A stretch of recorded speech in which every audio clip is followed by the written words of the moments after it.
আমাদের বাড়ি একটা গরু পোষা হয়েছে, গরু ঘাস খাচ্ছে, শুকনো ঘাস, বুঝেছো? এ গরু, শুকনো ঘাস খাচ্ছ?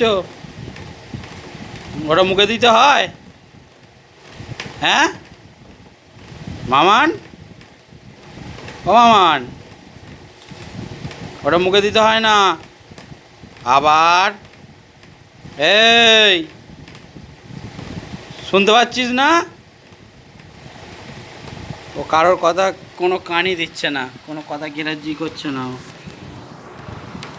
দেখো আমাদের বাড়ি গরুর অবস্থা দেখো, গরুর গার্জেন বাড়ি নেই, ওই জন্য গরু ঘাস খাচ্ছে, দেখেছো?